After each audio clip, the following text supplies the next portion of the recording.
Humans of the cardboard, welcome back to Just Nuts, guys. Today we have a brand new big ass OCG ban list. A lot of cards moving on this list. This is a big one for the OCG. They tend to have way bigger ones than we have in the TCG, but they also kind of set the template for how the TCG tends to go after a lot of cards, and even sometimes show us the wrong way to do things so that we can get it right.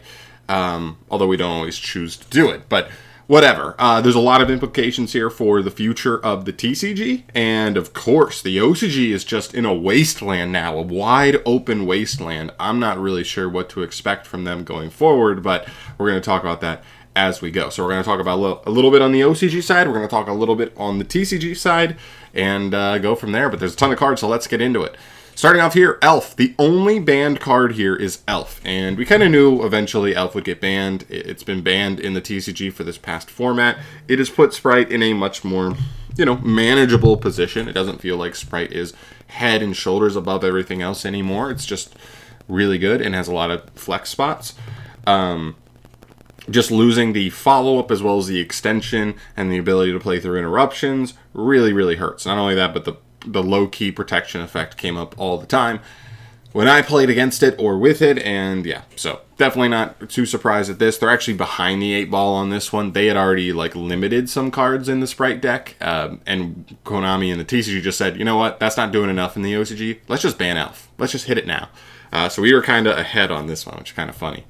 Moving to some limits. Okay, so these two came off the list. Blaster and Glow Bulb were both banned. Blaster is going to be very exciting for a lot of different players. This definitely was the next worst Dragon Ruler that we could take off the ban list. It still feels like Tidal and what is it? Not Pebbles. What's his name? The other one, the Earth one, are a little bit too good. But Blaster definitely seemed fair as hell. So not only that, but also we have the Fire Legendary Duelist. So I'm sure there's some synergy there where that's kind of going to add to a little bit of hype for those decks as well. And Glow Bulb could have been off the list as soon as Hulk was gone and all the tuners were coming back. This card is arguably worse than some of the tuners there because it's once per duel. So yeah, not a big deal at all. Moving on, we have Kelbeck and Mudora going from 3 to 1.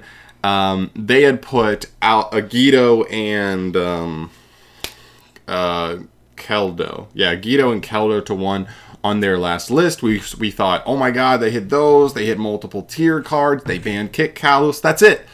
And then the deck was still the best deck in the game. And then we saw the TCG come around, and we just said, all 4 Shizu Fairies to 1.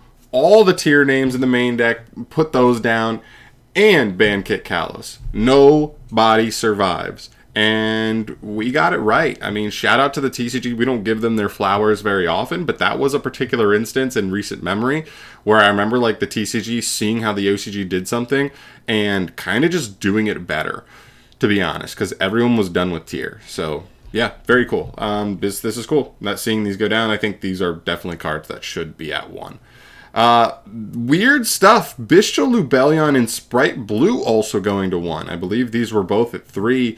Bestial's kind of been taken off in the OCG as their own engine. We've been seeing the Bestial Synchro deck taking off, and just the engine seeing play in other types of decks just as a really supportive, powerful engine that doesn't need a ton of setup. It just needs a lot of times any light or dark engrave, and you are able to cook. Very, very powerful cards. Lubellion appears to be the best starter generally for the deck, so making him a little bit less accessible early in the duel definitely, definitely hurts them, but it's not a huge hit, just him by himself.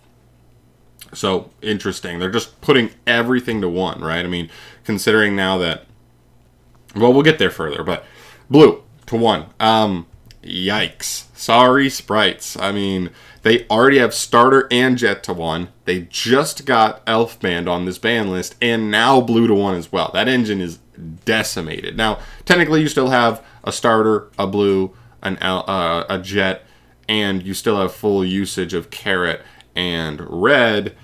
So they're still just decent extenders. And I think that's the important thing to note, that as long as you have powerful enough other level 2 engines built around it, that there still could be something there. But man, the power sprite cards. And in terms of consistency, I mean, there's only 3 now, right? It's 3, and then it's the utility guys. So weird, really weird spot to be in for Sprite. I'm curious to see if they come out of this at all, or maybe we still see something like the Tri Brigade lists, or live twin lists played, because you can lean on those engines more, and this is way more put in like a additional role instead of a primary role as an engine for the deck. But we'll see. Moving on here. Havness and Murley to 1. Again, the OCG saw how the TCG did it better. They said, dang, we left Havness at 2. We left Murley at 3. We thought those were the worst names. They'll be fine. Not fine. The deck is still the best. So they put it all to 1. Everybody's going to 1. As you'll see down here, Druid's Worm and Baldrake also going to 1. Crazy. I'm actually kind of interested to, at the fact that these got put to 1, because I actually would have thought that Saronir might go to 1 before these, because Saronir actually pushes the engine more than these. These are just interruptive utility cards more so, but okay, I still get it. But yeah, this is kind of where we're at. Konami in the OCG is at a point where they are looking back at the last couple months, the last couple sets, and said, wow, these new engines we made are too good. Let's hurt them. Every single tier limit to 1. Every single Ishizu Fairy to 1. Every single good Sprite starter card to 1. And now, all but Saronir in the Bestial deck to 1. Now, I think the Bestial engine can still work, just because all of them still kind of do the same thing. Now, you only have the 1 Lubellion, 1 Magnemute, if you didn't know Magnemute was already at 1 for them. Druid's Worm, Baldrake, so you got those 4, but then you still have 3 Saronir, so you know what I mean? If you surround it just a good stuff synchro kind of build with a lot of those same tuners and everything, you could still probably come up with something playable for sure. So I'm very curious to see, but of course consistency will be the question. If the engine is so much smaller, are we drawing the spell in the trap too often and not making the engine worth it? You know what I mean? That's always a concern. It's the same thing with the Adventure engine. Now, to a lesser degree, this engine will not have that problem as harshly, but the Adventure engine in their deck, in their version, has their starters are limited. So it's you can play their 2 or 3 starter cards, but then you have to play 2 or 3 Ricks, and it's just not a worthy ratio. So we'll see. But very, very interesting, going after everything there. And then we finish up here with Skill Drain. This is very interesting, because they've had Skill Drain for a while. We just got Skill Drain back recently, semi-recently, to 3. Now, we're not seeing it as much in the TCG, but I definitely noticed when I would look at OCG deck lists, there was always Skill Drains everywhere. Any deck that could play Skill Drain and be hurt less than the opponent was probably playing it. It just goes to show you the card is still crazy. So we'll see if this has any implication. We'll see if we'll address Skill Drain down the line here, but very interesting. Now, do we get to some cards that are going to semi-restricted? A lot of these are cards that are at 1 and getting released. Ancient Fairy Dragon, I think the difference between 1 and 2 is not that big a deal, especially since its effects are, I think, hard once per turn now with the errata. Gazelle is very interesting to me. One, because, Gazelle can come off. All Salamangreat cards can be off the ban list, I think, at this point. But also because Fire Legendary Duelist, are we going to see? Is this kind of a hint that we're going to see Soul Burner in there? I don't know. I know a lot of people are would like that, but we'll have to see. That's definitely very interesting. So you just Goldred. This has been put to 1 for them because they were worried about FTKs, but it never came up, and he's such a fragile choke point most of the time in decks, so it's not a big deal. Ptolemaeus, I don't think you'd ever even play more than 1 of this, so putting it at more doesn't matter. Steam the Cloak is a once per duel, not a huge deal. Dragonhawk is interesting. They have Colossus, so the Dragonhawk going up on their list is interesting for that engine. But also Bestial's getting so hurt on this list as well. That was an engine that worked so well with the Thunder Dragons, so obviously it's a little bit of balance there. Nadir Servant, they've had this at 1. It was really powerful. They put it to 1. It's coming off a little bit just because it's a little more fair, and they're trying to get to a reset point. So look at Judgment from 1 to 2. We're already moving up on Judgment. I'm sure it's just because they already saw that there's not much movement on their on their spellbook engines and decks competitively. So they were like, okay, fine, here's another one. And to be honest, I think there's a point where you look at this and you're like, do we even want 3? I don't even know if I want to open this card. It's kind of a card you want to go for when you have a setup for it, not necessarily every single turn, potentially. But okay, and then Runic Fountain. What did Runic Fountain go from? Hidden Mask? What the hell is this?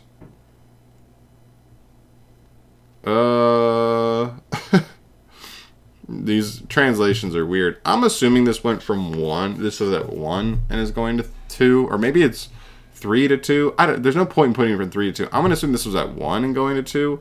Because I don't really understand the point of putting it from 3 to 2. It just doesn't do anything. Whatever. You know. Maybe it is 3 to 2, because don't they actually play the stun version in the OCG? So, like, you know what I mean? Kind of trying to hurt the stun version by giving them a little less access to this card. I don't know. But whatever. It doesn't, I don't think it really matters that much putting this card to 2. So that's fine. And moving to our unlimits here, Galatea from 2 to 3, not a huge deal. Swap Frog, I believe, from either 1 or 2 to 3. This one's weird because I think they have Toad banned. That was one of their ways to hit Sprite, was hit their best boss monster. So they do have Ronin Toad, I believe, and Swap, but they don't have Toad. I would love to see them get Toad. I think that'd actually be a pretty smart way to do this, which is, now that Elf is banned, now that Elf Blue, or sorry, not Elf, Jet Blue and Starter are all at 1. The Sprite engine is not popping off as hard, but still having access to Swap Frog and that engine would give them at least an end board piece that's cool. You don't have the broken interaction of being able to reborn Toad every time. I think Toad should come off, and it would allow stuff like Paleo Frogs to be way more interesting as well. So I'd like to see that, for sure. Kagari goes from 2 to 3. Small buff to Striker, but not a huge deal. Yatagarasu could be at 1 million. It doesn't matter. This card sucks. And Cursed Outland. This one's interesting. I mean, they lose skill drain, so they become a little more fair. But, you know, with all, I mean, Eldritch had been doing well for a while until we saw the Power of the Elements, and everything kind of got, you know, these new engines power crept the rest of the game. So very, very curious to see where a lot of these decks end up in the OCG. It is a free landscape, and here's my interpretation. It's a big ban list. This is the final ban list where, like, now Sprite's engine is much worse. You're gonna have to make it work now. It doesn't work itself. Tier is just unplayable now because they're on the same level as the OCG and the TCG, and they're unplayable in the TCG. And Bestials take a huge hit consistency wise.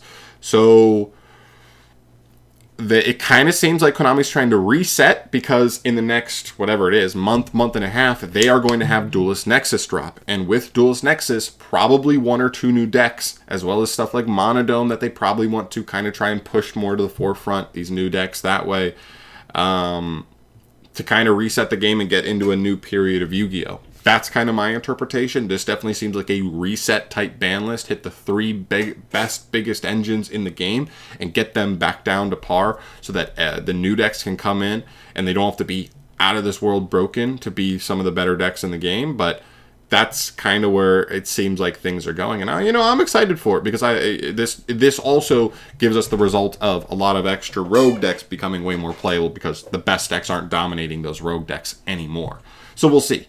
Very, very cool, though. I'd love to hear your guys' thoughts overall on this list, how you think it could have implications for the TCG, any other little hints and notes, like stuff like the Gazelle could mean Soul Burner support, Blaster could be big in an actual fire deck, depending on what the Legendary Duelist stuff has, but we'll obviously see. So I'm out of here for today. Let me know your thoughts down below. I'll see you in the next video. Peace. Where's the button? Where's the